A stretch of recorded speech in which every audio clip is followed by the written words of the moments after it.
আপনার ফেসবুক অ্যাকাউন্টটা অন্য কেউ ব্যবহার করার আগে এখনই সতর্ক হয়ে যান। যেহেতু আপনি ফেসবুক ব্যবহার করছেন, অবশ্যই আপনি মেসেঞ্জার ব্যবহার করে থাকেন।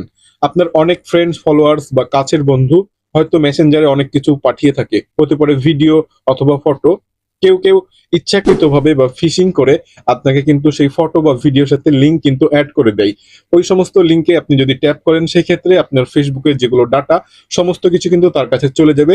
আর খুব সহজেই কিন্তু আপনার ফেসবুক অ্যাকাউন্টটা সে ব্যবহার করতে পারবে, তার কারণ তার কাছে কিন্তু ফেসবুকের অ্যাক্সেসটা চলে যাবে, মানে আপনার অ্যাকাউন্টের।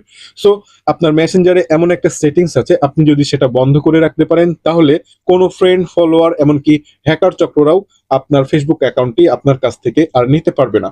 সো এটা কিভাবে করবেন আমি আজকের এই ভিডিওতে দেখানোর চেষ্টা করব। ভিডিওটা অনেক অনেক গুরুত্বপূর্ণ। সো এই ভিডিওটা অবশ্যই শেয়ার করে নতুনদেরকে দেখার সুযোগ করে দিবেন। আপনার ফোনের মেসেঞ্জার অ্যাপসটি প্রথমত ওপেন করবেন। এইবার নিচে দেখতে পাচ্ছেন মেনু অপশন, থ্রি ডট, এটার উপরে ট্যাপ করবেন।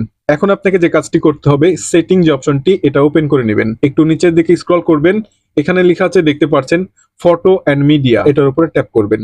এখানে দুইটা অপশন দেখতে পাচ্ছেন, নিচে লেখা আছে open links in external browser. আপনি এই অপশনটি ওপেন করে দিবেন। আপনার ফেসবুক মেসেঞ্জারে যে কেউ ফটো বা ভিডিওর সাথে কোনো লিঙ্ক যদি দেয়, আর আপনি যদি ওপেন করেন, সেটা ফেসবুক থেকে আর ওপেন হবে না, আপনার ফোনের এক্সট্রা যে ব্রাউজার সেটা থেকে ওপেন হবে। সো এই সেটিংসটা করে নেবেন।